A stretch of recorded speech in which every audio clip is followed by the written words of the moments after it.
Less than 48 hours ago, impeachment seemed like a remote possibility. Speaker of the House was not for it. Joe Biden, the leading presidential candidate, had not come out in favor of it. Now, just a couple days later, it looks almost certain. Why? Not because we've learned anything new about the president. We have not. We've not found a new trove of compromising documents. There's no blurry iPhone video in which the president swears fealty to Vladimir Putin.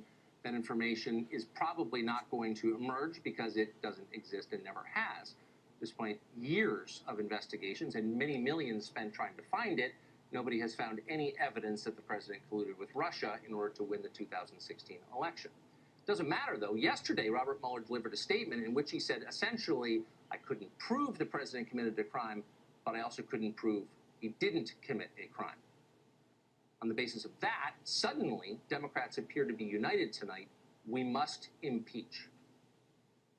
Anybody who looks at the politics of this, it's a thorny path.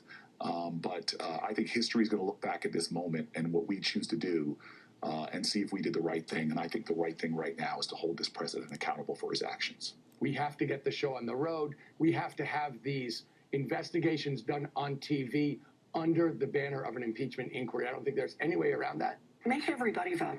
Make everybody in the House vote. Send it over to the Senate. Make them vote. Put them on the record and make them live with those votes for the rest of their lives. What if he used... Impeachment is a process, not a thing. They need to move toward it strategically, and they need to make sure they're bringing the American people along with them. I would suggest that he told us enough to interpret what he said as a referral for impeachment. So that was a parade of Democratic politicians, mostly presidential candidates, plus one fake Republican strategist. So, of course, they're going to be for impeachment. The regular press is supposed to provide some context, though, and level-headed analysis of what this might mean.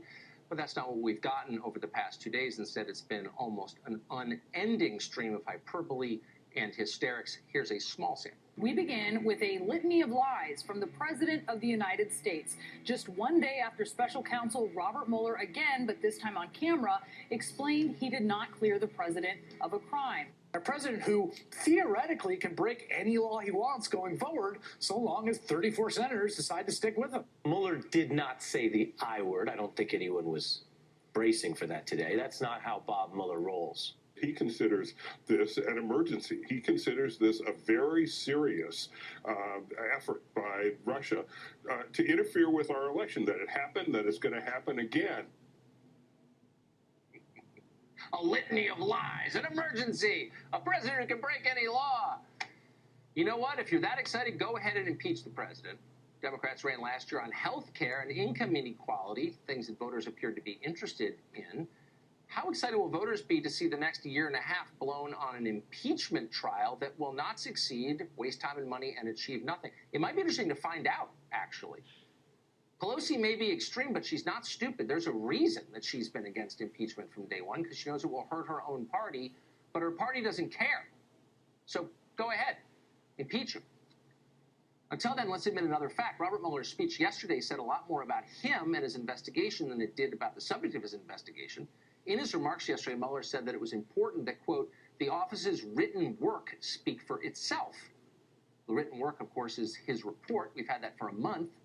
And obviously it didn't justify impeachment. So Mueller decided to speak up and tip the scales in a different direction. That was the point of yesterday's comments.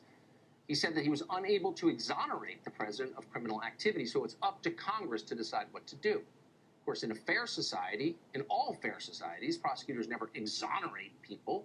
Prosecutors either charge people with crimes or they leave them alone. Prosecutors are not supposed to release embarrassing material about private citizens unless it directly relates to a criminal offense. Like so many other people in Washington, though, Mueller and his team forgot that basic principle, and so thanks to their work, our country will be suffering through another year of pointless political theater, while the real problems fester and get worse. Opioids, student loans, the border, the rise of China. Take your pick. There are so many. None of those will get fixed. Instead, we're going to have a pointless impeachment show trial, which we're going to dutifully